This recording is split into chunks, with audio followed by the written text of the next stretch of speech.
Well, the holiday season is in full swing, and it's a busy time filled with family gatherings, reunions, and parties. A common denominator here is food and the potential for lots of extra calories. Chef Bob Hirasawa with Farm Fresh is here with ways to cut back on those calories without sacrificing the taste. Chef Bob, thanks so much for coming in the studio today.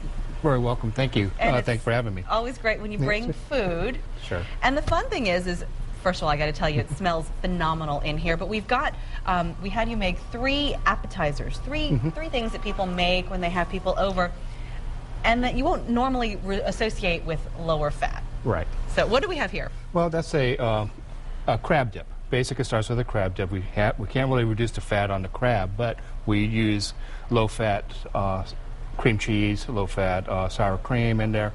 And then just basically your basic seasonings. Old Bay, of course, right. We are in the Chesapeake Bay area, and we want to season it up. But I generally choose to go with low-fat item components rather than non-fat. Right. If you've tasted the two, there is a big difference, and and it's all still about taste. Right. And you want to kind of keep that, but also you want to watch how many calories and how much actual excess fat you have in the product. So I'm almost afraid to ask this, but I'm imagining that the normal crab dip packs on quite a few calories, but something the way you've put in, which is lower fat, does it save us a bit? It'll probably about 1/3 of the fat in this particular recipe, and I think we will have those on your website later on as far as recipes and ingredients and nutritionals. I'm sorry. Okay. Yeah.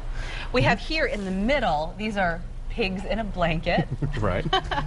Healthier pigs in a blanket. Pigs in a lower calorie blanket. Right. And basically, we're starting just with number one, a non-fat hot dog.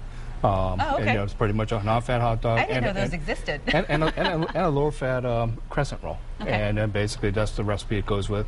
Add a little bit of Dijon mustard just to kind of boost the flavors in there.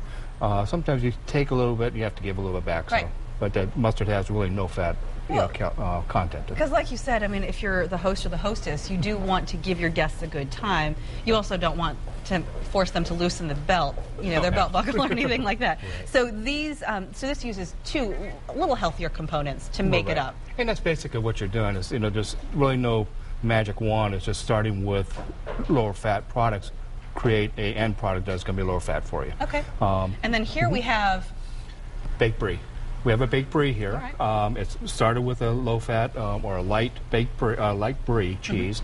We added a sugarless raspberry preserves to that, some fresh berries, fresh raspberries, and and then toasted walnuts in there. Right. Covered by this was a low-fat or reduced-calorie crescent roll, and we just rolled it out, covered it, and then baked it off. Wow. So again, as far as the calorie savings, what have you been able to see with the brie? The brie is approximately about 1/3 of what you generally have, starting with 1/3 less fat content in the brie, and as we progress through.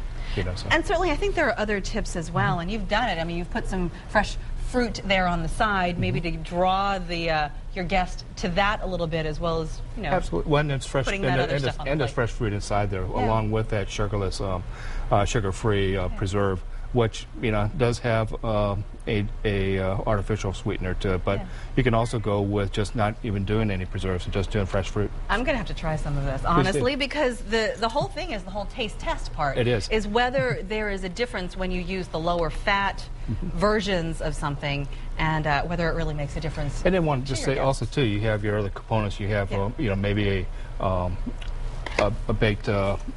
I'm sorry, baguette. A little baguette. Yeah. A whole wheat would be probably better for you than just a plain white. A reduced fat. Wow.